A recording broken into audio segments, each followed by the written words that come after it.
"These heartless little bastards, you three are a disgrace to this community," one of the women hissed, standing just inches from my youngest daughter's tear-streaked face. I arrived just in time to hear those words, sharp, cruel, and delivered like a verdict in a courtroom where we'd never been allowed to speak. I didn't shout. I didn't cry.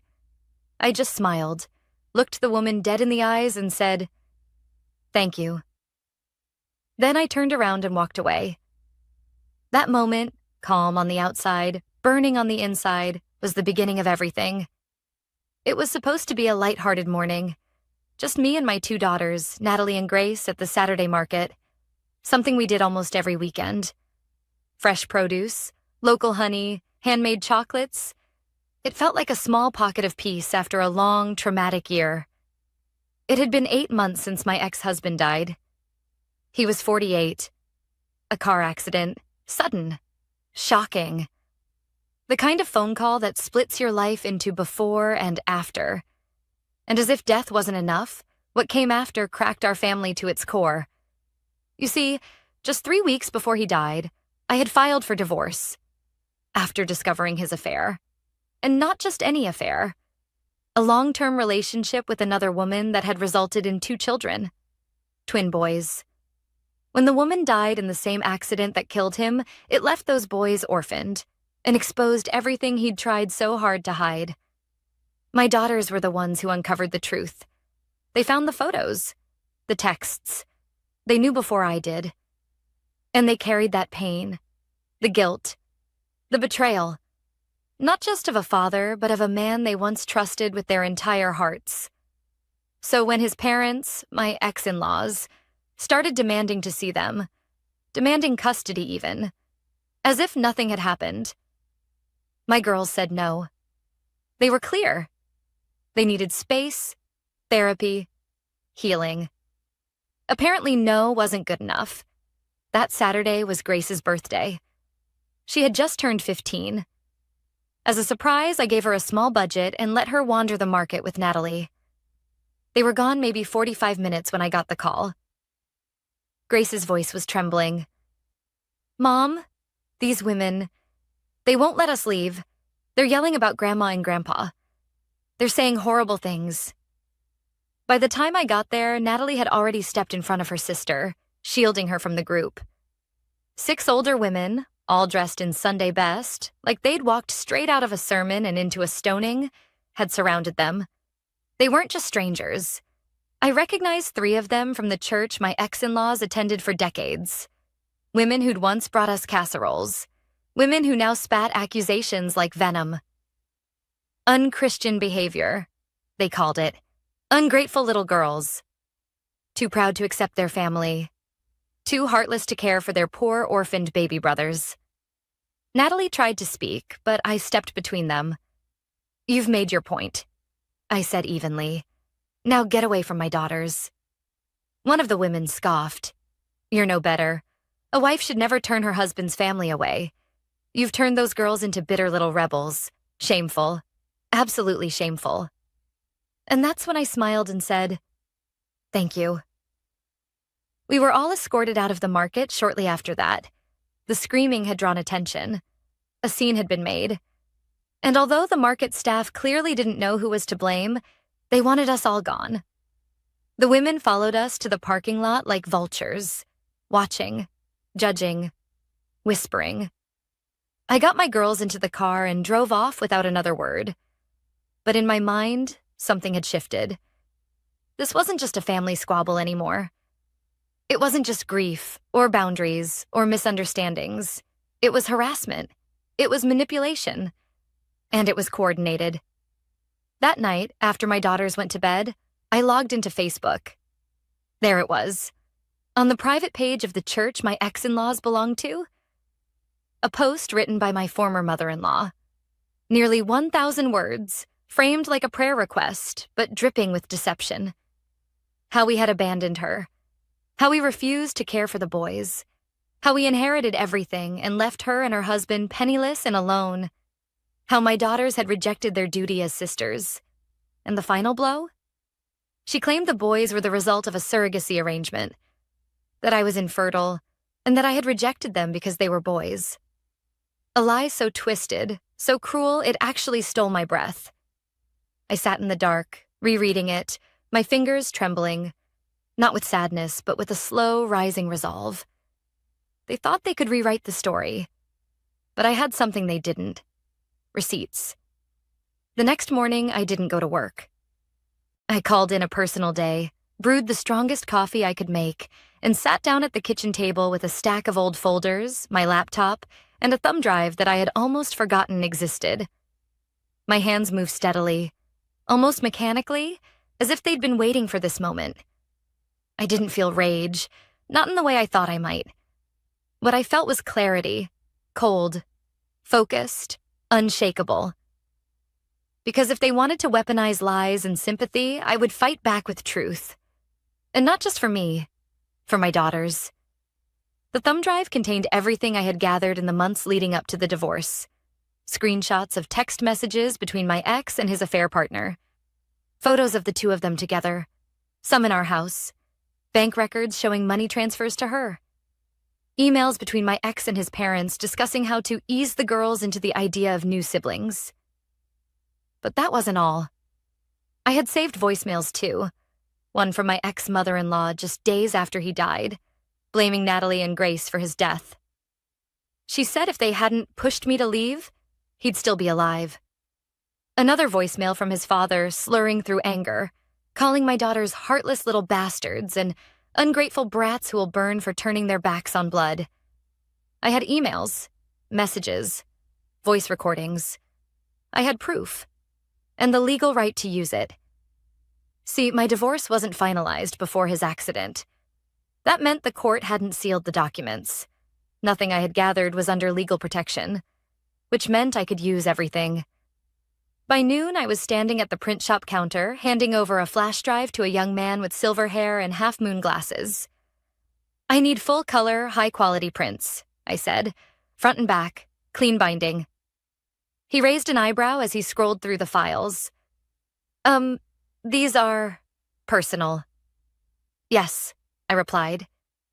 "And they need to look professional. Think, church program meets courtroom evidence." He blinked, unsure if he should be amused or concerned. "How many copies?" 10.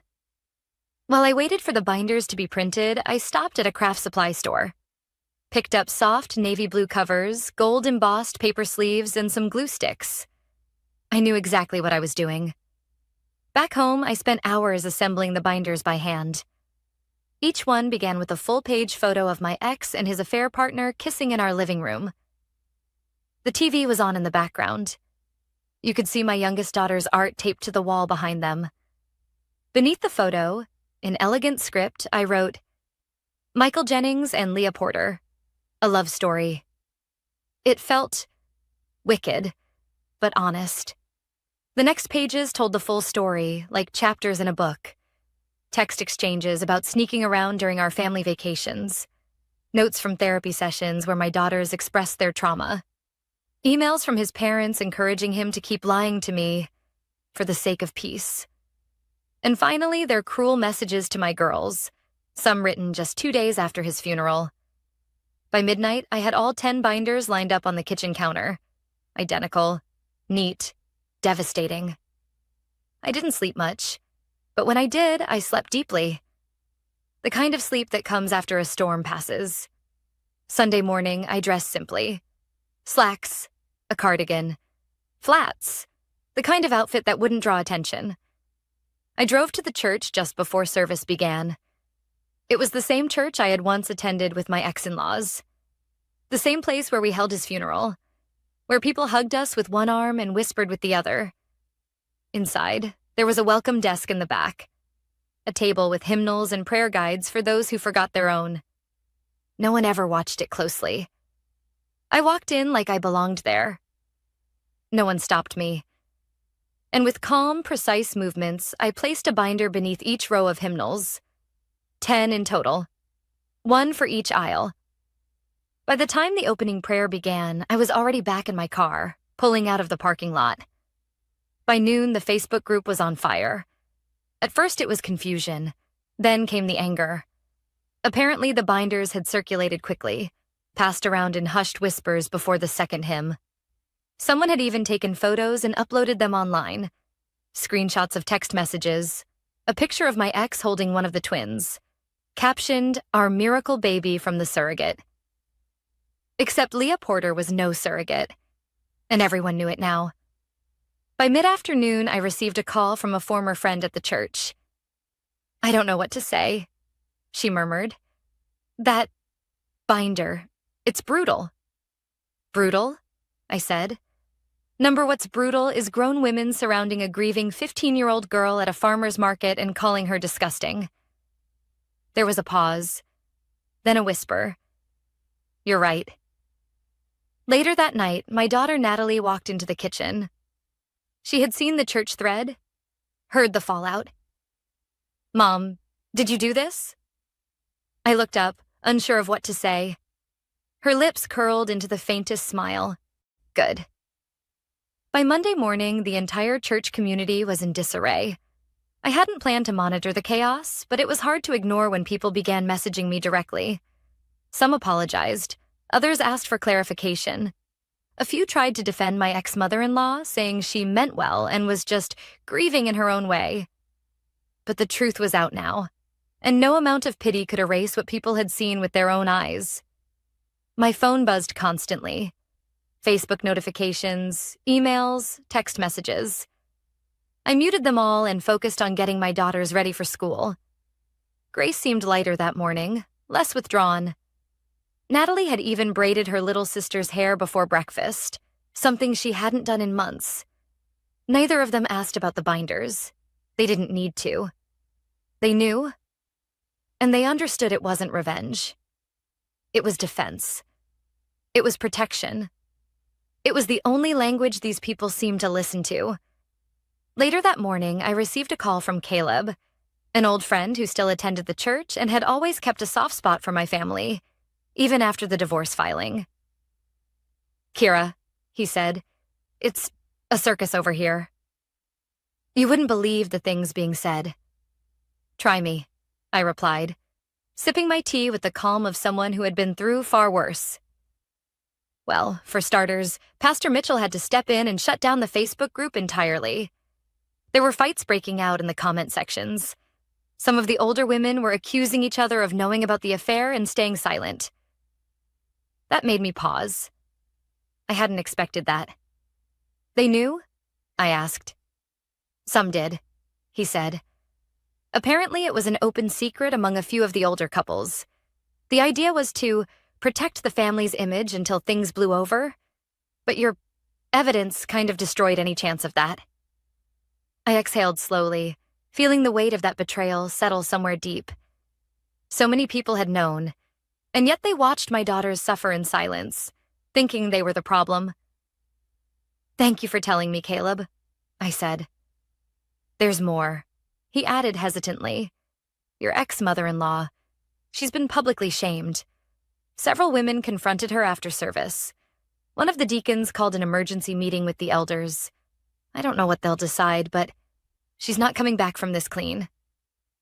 I didn't celebrate. I didn't even smile. It wasn't about humiliating her. It was about stopping her. About showing her that actions have consequences, that she could no longer manipulate people with carefully constructed sob stories. By Wednesday, 2 things arrived in the mail. One was a letter from an elderly woman I barely knew. She'd included a handwritten apology to both my daughters.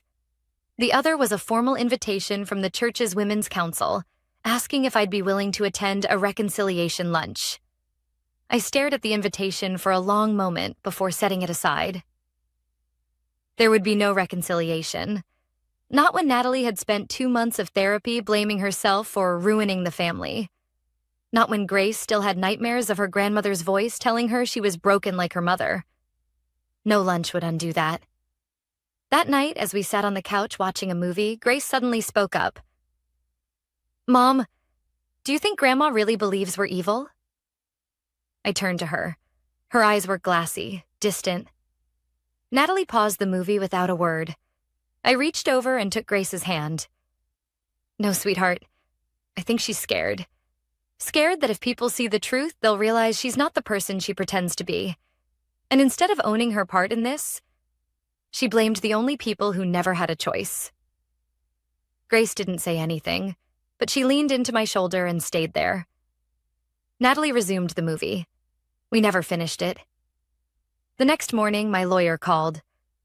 "I've just been served notice," she said. "Your ex-in-laws have officially filed for custody of the girls." I closed my eyes and breathed in. Slowly, deeply. Of course they did. "They're not going to win," I said calmly. "I know," my lawyer replied, "but we'll need to be thorough. They're claiming emotional neglect, that the girls are being turned against their only remaining blood relatives. They're being protected from people who call them names," I snapped. "I agree with you, but we're going to need documentation. All of it." "I already have it," I said, opening the desk drawer where my folder of evidence waited. That evening, after the girls went to bed, I sat down at my laptop and began compiling everything. Emails, voicemails, social media posts, screenshots of the church Facebook group before it went dark. And of course, the binders. If they wanted to drag this into court, I'd be ready. But what they didn't realize was this. They'd already lost, because now the community wasn't backing them anymore. Now the girls knew the truth. And now, I wasn't alone. The subpoena arrived on a Thursday. It was neatly tucked into a manila envelope, hand-delivered by a process server who asked, with unconvincing politeness, "Are you Kira Jennings?" I nodded, took the envelope, and closed the door without a word. Inside, it was all there. My ex-in-laws, Henry and Elaine Jennings, had formally filed for emergency custody of Natalie and Grace. Their claim? That I was emotionally unstable, bitter over my husband's death, and poisoning the girls against their true family. I stared at the page for a long time. They'd crossed a line. Before, they were just meddling, manipulative, and cruel. Now, they were dangerous. I called my lawyer immediately. "They're pushing hard," she said, flipping through the documents on her end. "They've filed for a hearing within 3 weeks. That's unusually fast." "Can they do that?" "They can request it," she said. "But it's usually only granted in actual emergencies. Abuse, drug use, serious neglect. You've got none of that. But they're hoping to catch you off guard. They're going to be disappointed." The next few days became a blur of preparation. I pulled every record I had. Every therapy note that showed how the girls were recovering. Copies of the voicemails where Elaine screamed at me. Texts calling my daughters selfish little girls who destroyed their father. I even included the letter from the woman at church who apologized to them, because even strangers could see what was happening. My lawyer was impressed. "I've never had a client more prepared," she said. "This case is built like a fortress." "I'm a mother," I told her. "They came for my daughters. What else did they expect?" But even with the strength of our case, I wasn't prepared for what came next. It was Sunday morning when I saw it. An email from Megan Thompson, Natalie's former best friend's mom. We hadn't spoken in almost a year. Not since the divorce was announced. I almost ignored it, but something told me to read. "Kira, I don't know how to say this, but I need you to know I've been speaking with Elaine. She reached out to me and several other moms. She's been trying to get people to testify on her behalf. She's saying awful things about you, that you're unstable, emotionally abusive, and turning the girls into angry atheists." I didn't believe her. But some people, they're listening. I reread that paragraph 5 times. My stomach turned. They were trying to build a case on lies, and they were using people I used to trust to do it. I called Megan immediately. "Did she say who she contacted?" "Not everyone," she replied. "But I know she spoke with Ms. Carter from the PTA, and maybe even with your neighbor Susan." I sighed. Susan had never liked me. She always had something to say about my garden or my chaotic schedule. "I just thought you should know," Megan added. I told her I wasn't interested, but she's trying to build momentum. "Thank you," I said, trying to keep the tremor out of my voice. I always thought you were a good mom, she said gently. So did Natalie. You don't deserve this. That evening, I sat in the living room watching Natalie and Grace do homework at the dining table. They were calm, peaceful, more at ease than they had been in months. I hated that I had to keep this from them. That while they were starting to breathe again, their grandparents were plotting to take that away. I would not let them. The next morning, I had my lawyer draft a motion to dismiss the emergency custody request and file for a protective order, one that would legally bar my ex-in-laws from contacting the girls directly. We attached everything: screenshots, voicemails, texts, even the binder. When my lawyer saw the opening photo, the one of Michael and Leah in our living room, she looked up at me. This? She asked. It started here, I said. Let it end with the truth. By Friday, news of the custody filing had leaked. Elaine's supporters tried to rally again, mostly in whispers, Facebook comments, and veiled posts about forgiving mothers who've lost their way. But something had shifted. This time, people pushed back.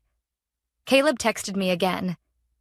You wouldn't believe what's happening, he wrote. The church board has suspended Elaine's membership pending the outcome of the case, and 3 families pulled their kids from the youth group. I was stunned. Why? Because their kids were friends with Natalie and Grace, and they're tired of the hypocrisy. One mom said, if that's what Christianity looks like, I want no part of it. I sat with that for a long time. This wasn't just about me anymore. This was about truth, about standing up when it's easier to stay quiet, about teaching my daughters, by example, that when someone tries to rewrite your story, you don't hand them the pen. You take it back. The courthouse smelled like stale coffee and worn paper. I had been here before, during the early stages of my divorce, but this felt different. This time, I wasn't defending a broken marriage. I was defending my daughters. Natalie sat to my left, her jaw set, fingers nervously twisting the hem of her blazer sleeve. Grace was beside her, eyes wide but steady. She wanted to be here. She had insisted. I want to look her in the eye, she had said the night before. I want her to see that we're not scared anymore. I hadn't expected that kind of courage from a 15-year-old, but then again, my girls had grown up fast. Too fast. Across the room, Elaine and Henry Jennings sat behind their attorney, looking as if they'd just stepped out of a glossy church bulletin. Henry stared straight ahead. Elaine, dressed in a soft blue blouse and pearl earrings, occasionally glanced our way with the same smug, wounded expression she had worn at my ex-husband's funeral. Their lawyer opened the proceedings with the usual formalities, but the moment she began her argument, I felt my pulse rise. She painted me as unstable, bitter, emotionally manipulative. Claimed I'd isolated the girls from their rightful family. Referred to the Facebook post Elaine had written, yes, that post, as a cry for help from a grieving grandmother. No mention, of course, of the part where they accused Grace and Natalie of being a disgrace to their father's name. Then it was our turn. My lawyer stood, calm and deliberate. She didn't raise her voice. She didn't dramatize. She just presented. First, the voicemails. The courtroom sat in stunned silence as Elaine's voice played through the speaker system. Sharp, biting, unmistakable. You little monsters. I hope you cry yourselves to sleep every night until you remember what you did to him. Then came the texts, the screenshots, the images. A photo of my ex and Leah in our home, followed by a message from Elaine telling him not to confess too soon, or he'd ruin everything. The judge leaned back, brows drawn. And then finally, my lawyer pulled out the binder. The courtroom clerk passed it up to the bench. The judge flipped through the pages slowly, then looked directly at Elaine. I've read this cover to cover, she said. Do you deny any of this? Elaine opened her mouth, but nothing came out. Then something happened that none of us expected. Caleb stood up in the back of the courtroom. I'd like to speak, Your Honor, he said. If you'll allow it. He was sworn in as a character witness. I didn't ask him to come. I didn't know he would. But he did. He told the judge how long he'd known our family, how he'd watched my daughters grow up, how Elaine had twisted the church community into rallying around her lies until the truth could no longer be denied. She weaponized her grief, he said plainly, and she tried to destroy these girls in the process. Elaine let out a choked gasp, but the damage was done. By the end of the hearing, the judge didn't even hesitate. The petition for emergency custody is denied. Furthermore, this court finds sufficient cause to issue a restraining order barring the petitioners from contacting the minors directly or indirectly for a period of no less than 1 year. Elaine's mouth fell open. Henry lowered his head, saying nothing. And Ms. Jennings, the judge added, turning to me, I want to commend you. It's rare that a parent comes this prepared and this composed in the face of such hostility. Your daughters are lucky to have you. I nodded, unable to speak. Natalie squeezed my hand. Grace blinked hard, her lower lip trembling. We had won. Outside the courthouse, reporters waited. I hadn't told anyone. But the story had leaked. Maybe through Caleb, maybe someone from the church. I didn't care. One of them called out, Ms. Jennings, do you have any comment on the ruling? I turned, still holding my daughter's hands. Yes, I said. I do. Let this be a reminder that grief doesn't excuse cruelty, and that protecting your children doesn't make you vindictive. It makes you a parent. That night, we ate pizza on the living room floor. Grace laughed for the first time in weeks. Natalie put on her favorite music. I didn't cry until they went to bed. Not from sadness, but from relief. The war wasn't over yet, but the battlefield was no longer in their hands. It took 3 weeks before the silence felt real. No calls, no letters, no lurking church ladies outside the grocery store. Just quiet. Peaceful, uneasy quiet. The court order had done what logic and boundaries never could. It shut them down. Elaine and Henry Jennings had officially been barred from any contact with Natalie and Grace for 12 months, with an extension possible pending review. But I knew them well enough to know the silence wasn't surrender. It was retreat. A chance to regroup. To plot. But this time we weren't hiding. And we weren't afraid. Grace returned to therapy with renewed purpose. I want to talk about how I froze, she told her counselor. At the market. I want to understand why I just stood there. Natalie started writing again. Pages and pages of poetry and reflections that she kept in a floral notebook tucked under her pillow. I never read it, but I caught glimpses of lines when she left it open by accident. You don't heal by pretending it didn't hurt. She called me broken, but I'm still standing. As for me, I finally started sleeping through the night. For the first time in over a year, I didn't keep my phone under my pillow, waiting for another crisis. Then came the letter. Handwritten, slanted cursive on stiff cream-colored stationery. It was from Elaine. She didn't apologize. Not really.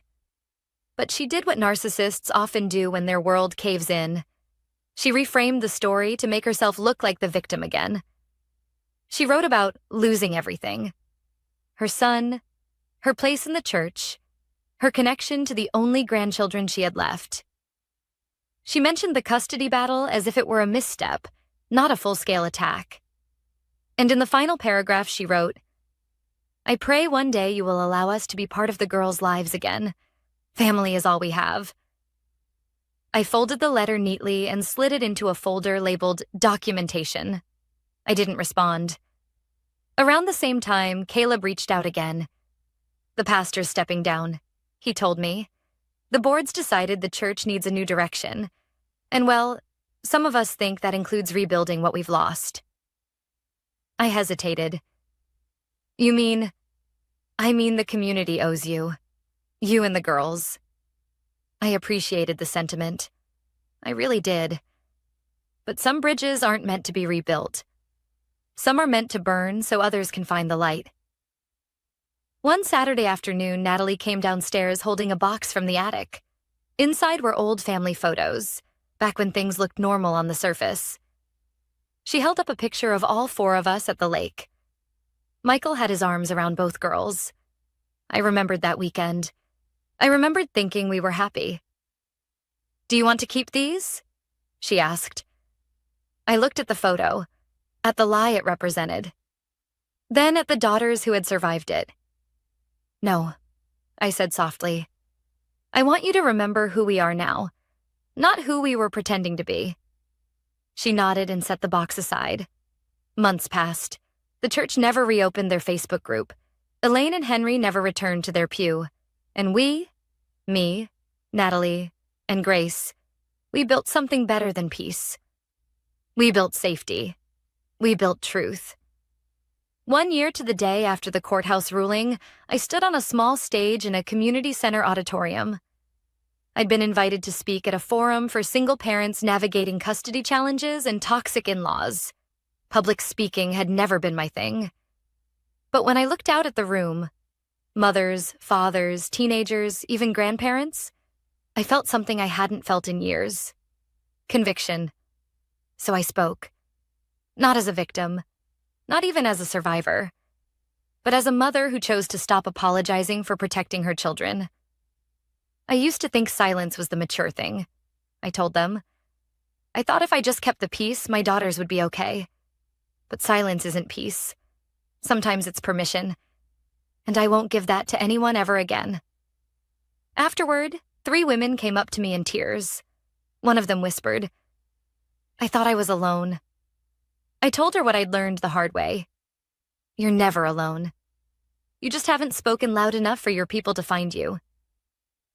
That night, I came home to a clean kitchen, the smell of brownies in the oven, and Grace humming to herself while Natalie danced around in socks. It wasn't perfect.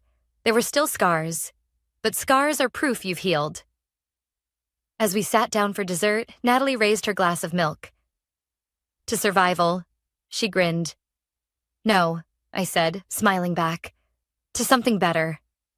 Grace tilted her glass toward us. "To truth." We clinked our glasses and laughed, and somewhere deep inside me, a weight I hadn't known I was still carrying finally lifted.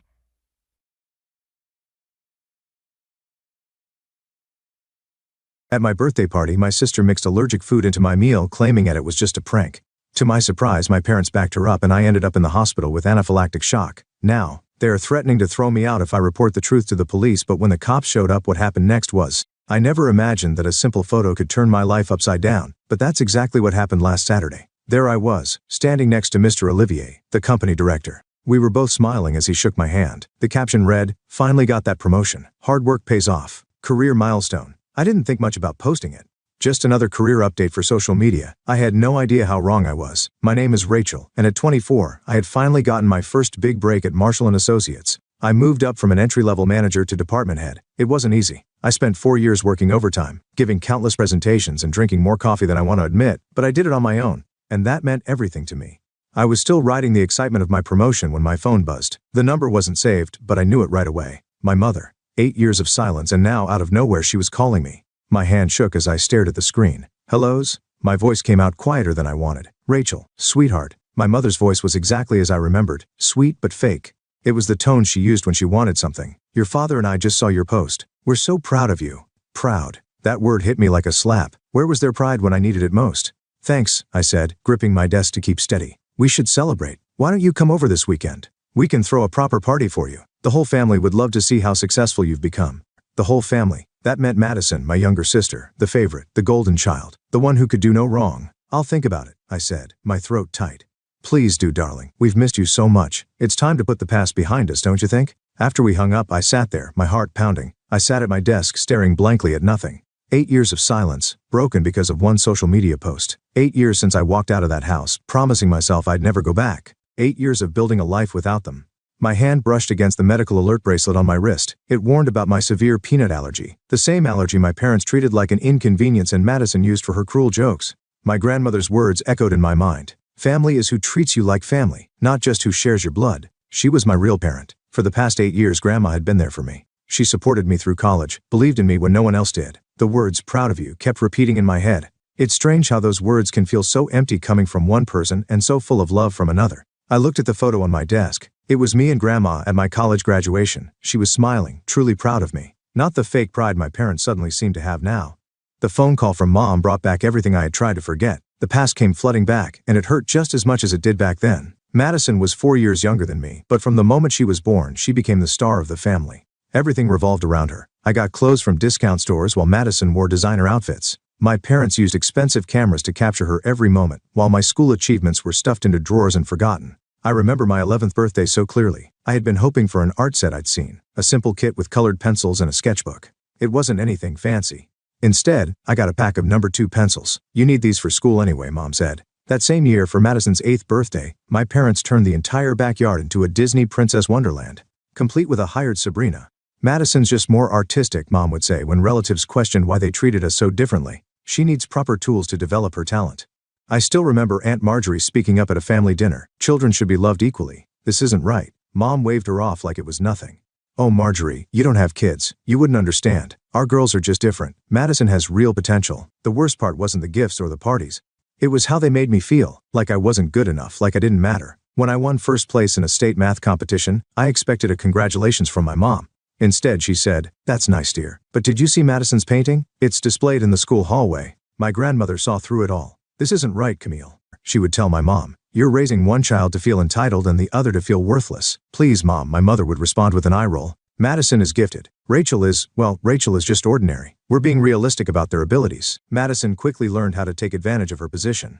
If she broke something, she'd blame me, and my parents believed her without question. If she spilled juice on my homework by accident and I got upset, she'd cry, and somehow I'd end up looking like the bad one. Once, she even told her friends not to play with me because I was the boring sister. When I got accepted into the advanced mathematics program at school, Madison had a small role in a school play. Guess which event my parents went to? I sat alone in the math classroom during the award ceremony, watching other parents beam with pride at their children. My certificate was signed by my teacher and the principal, but my parents never even saw it. "Your sister needs us more," Dad would say if I tried to tell them how I felt.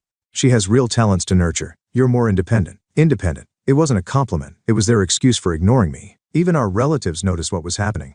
At family gatherings, everyone would go silent when Madison made a dramatic demand for attention or purposely left me out of activities. The adults would exchange awkward glances, but my parents acted like they didn't see it, or maybe they chose not to. Life has a way of surprising you when you least expect it. My surprise came in the form of a peanut butter sandwich at Grandma's house when I was 13. I had eaten peanut butter plenty of times before.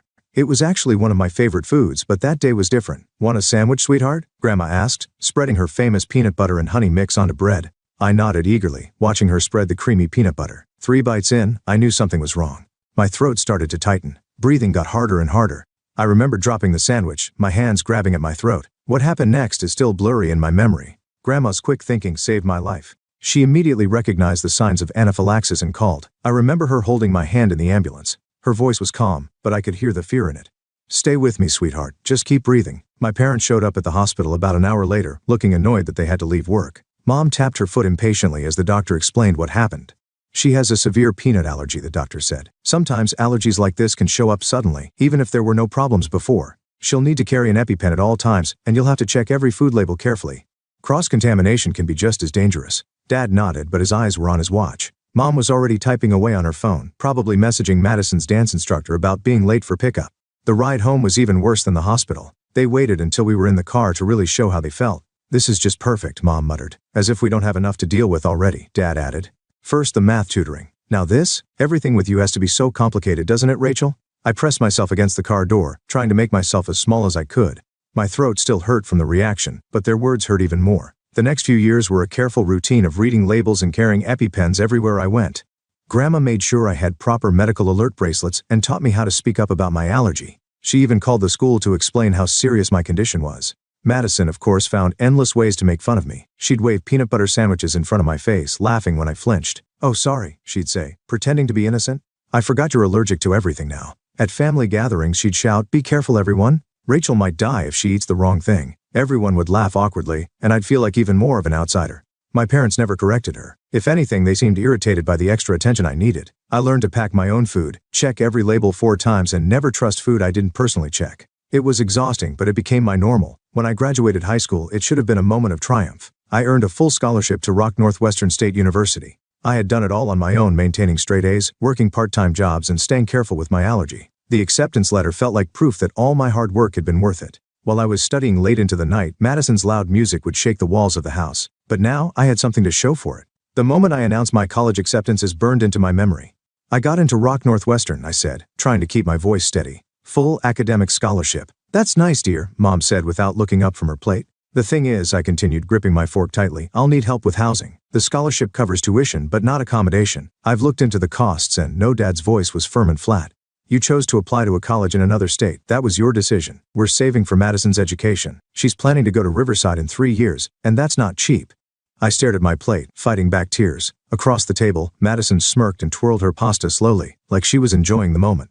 But it's just the housing cost, I tried again.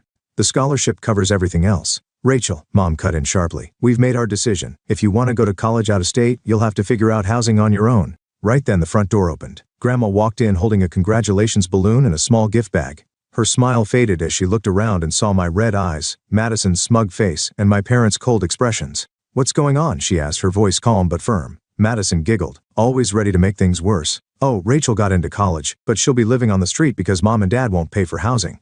They're saving for my Riverside education instead. The room fell silent. Grandma's expression darkened. Is this true? She asked quietly, but her voice was sharp. When no one answered, she continued, Camille, John, how dare you? Your daughter earned a full scholarship, and you won't even help her with housing. Mom, please. My mother sighed. Madison's education, Dad added quickly. Madison's education? Grandma's voice rose with anger. What about Rachel's education? What about supporting both your children? Then she turned to Madison, who still wore that smug look. And you, Grandma said, her voice colder now. You're becoming a cruel, spoiled child. I'm ashamed of how you're behaving. Madison's face crumpled instantly, and she burst into tears, her favorite trick when things didn't go her way. Mom and Dad jumped up to comfort her, shooting angry glares at Grandma and me. This is exactly what we mean, Mom snapped at Grandma. Rachel and you're always causing problems, always making things difficult. Something inside me broke. I didn't say a word. I just stood up, left the dining room, and climbed the stairs to my bedroom. I pulled out my old duffel bag and started throwing in clothes. A few minutes later, Grandma appeared in the doorway. Pack everything you need, sweetheart. You're coming home with me, but college, I started. It'll be taken care of, she said firmly.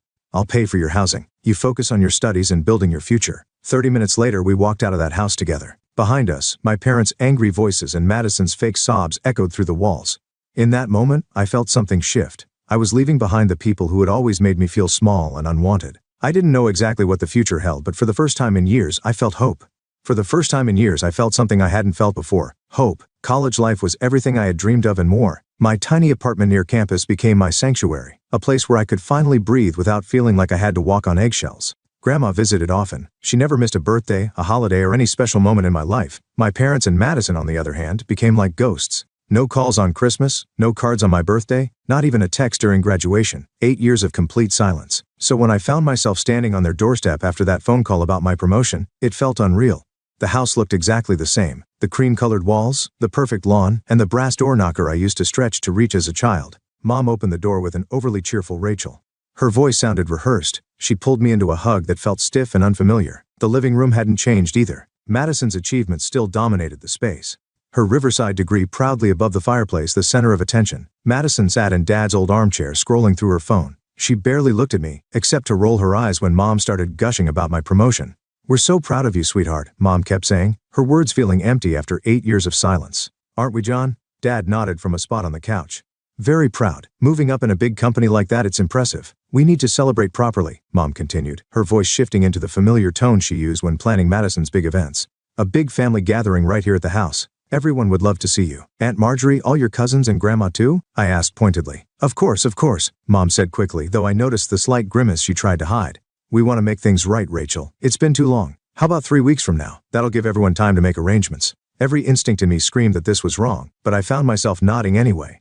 Sure, that sounds nice. The 3 weeks leading up to the party felt strange. Work kept me busy with my new responsibilities, but my phone buzzed constantly. My suddenly attentive family couldn't stop messaging me. Mom sent daily texts about the party preparations. Madison, who hadn't spoken to me in years, suddenly sent me a friend request on social media. The message that came with it read, "Time to put the past behind us, sis." Grandma was thrilled. Over one of our weekly dinners, she said, "This is all I've ever wanted, for my family to be whole again." Finally, the day of the party arrived. It was warm and sunny, a perfect day for a gathering. I pulled up to my parents' house and saw cars already lined up along the street. Inside, the house buzzed with activity. Aunt Marjorie's daughter Lori was running around with her phone recording everything like a little documentary filmmaker. The smell of catered food filled the air, and I quickly noticed that everything was nut-free. That was a surprise. Rachel, Grandma's warm hug greeted me first. "You look beautiful, sweetheart." Aunt Marjorie hugged me next. "We're so proud of you, kiddo. Department head at your age, that's incredible." Madison stood by the stairs wearing a designer dress that probably cost more than my monthly rent. She greeted guests with a perfectly practiced smile, like she was at a beauty pageant. Meanwhile, my parents floated around the house, acting like perfect hosts, as if the last 8 years hadn't happened. When everyone finally sat at the large decorated dining table, Mom stood and clinked her glass for attention. "We're so happy to have everyone here today," she began with a big smile. "As you know, we're celebrating Rachel's promotion." She paused as everyone clapped politely. "It's wonderful to see her finally finding her footing in the corporate world." I should have known the word finally was a red flag. "And speaking of success," Mom continued, her voice brighter now, "I'd like to take a moment to talk about our Madison." She launched into a long speech about Madison's achievements, graduating Riverside with honors, her artistic talent, and how gifted she was. I sat there frozen as Mom finished with this. "And now that Rachel has this wonderful position and a role in management, we're hoping she can help her incredibly qualified sister join this prestigious company." The table went silent. I felt Grandma's eyes on me and saw Aunt Marjorie shift uncomfortably in her chair. Lori's phone stayed focused on me, recording every painful second. "Actually," I said, my voice steady despite the pressure, "I'm not in a position to hire anyone. I'm a department head, not a director. I don't make hiring decisions." Mom's smile tightened, but she didn't give up. "Surely with your new influence." "Excuse me," I said, cutting her off as I stood. "Mom, Dad, can we talk privately?" They followed me into the kitchen, and their fake smiles disappeared the moment we were alone. "I thought this was supposed to be a celebration of my promotion," I said quietly. "Not a networking event for Madison." "Don't be selfish, Rachel," Mom snapped. "Madison needs this opportunity. Family helps family." "Selfish," I repeated, stunned. "After 8 years of silence, you only reach out because you want something from me, and I'm the selfish one." Dad's face hardened. "We've given Madison every advantage, invested everything in her future. The least you can do is help your sister now that you're in a position to do so." We walked back to the dining room, the tension trailing behind us like a storm cloud. I sat back down at the table, trying to ignore Grandma and Aunt Marjorie's worried glances. While we were gone, the catering staff had served the main course, some kind of fancy chicken dish with a creamy sauce. I took a couple of bites, my mind still spinning from the conversation in the kitchen. The sauce had an unusual flavor, nutty. Suddenly my throat felt tight. Panic hit me like a wave as I realized what was happening. "Peanuts!" I gasped, my hand shaking as I grabbed for my purse, fumbling for my EpiPen. "There's peanuts." The room started to spin. Chairs scraped across the floor and voices rose in panic. Grandma's voice broke through the noise. "Someone call." After that, everything became a blur, shadows, noise, chaos. The last thing I felt was my throat closing and Grandma's hands holding mine. I woke up to the steady beep of hospital monitors. My throat was raw, and my body felt heavy. Grandma was sitting beside my bed, her face tired and full of worry. "Oh, thank God," she whispered, leaning closer when she saw my eyes open. "We almost lost you, sweetheart." The doctor said it was one of the worst reactions they've ever seen. I tried to speak, but the pain in my throat was too much. "Don't try to talk yet," Grandma said, squeezing my hand gently. "You've been out for several hours. The EpiPen and paramedics barely got to you in time," I managed to whisper. "The food they knew?" Before Grandma could answer, Aunt Marjorie burst into the room, followed closely by Lori. Lori held her phone tightly, her face unusually serious. "Rachel," Aunt Marjorie said, her voice shaking with anger. "There's something you need to see. Lori, show her." Lori stepped forward, her hands trembling as she held out her phone. "I was recording everything at the party," she said quietly. "I caught this when you were in the kitchen with your parents." On the video, the dining room came into view from a spot near the dessert table. I could see myself leaving the room with my parents. A moment later, Madison stood up, walked over to my place setting and reached into her designer purse. She pulled out a small jar, stirred something into my food, then sat back down. The smirk on her face was unmistakable. "That's peanut butter?" Aunt Marjorie said, her voice hard. "Your sister deliberately put peanut butter in your food, knowing full well about your allergy." I stared at the screen, unable to look away as the scene replayed. Madison, my own sister, had tried to. She could have killed me. "She knew exactly what she was doing," Grandma said softly, her voice breaking. The room fell silent as we watched the video again. Madison's actions were so casual, so deliberate. That tiny smirk as she stirred the peanut butter into my food made it clear. This wasn't a mistake. It was planned. I left the hospital against the doctor's advice, fueled by a mix of rage and disbelief. The video Lori had sent me felt heavy in my pocket, as though it carried the weight of everything I had just been through. When I pulled up to my parents' house, my hands shook on the steering wheel. Inside, they were all sitting in the living room, Mom, Dad, and Madison, acting like nothing had happened, as if I had nearly died at their dinner table just hours earlier. "What are you doing here?" Madison asked, barely looking up from her phone. "Shouldn't you still be at the hospital being dramatic?" "I know what you did," I said, my voice calm but firm.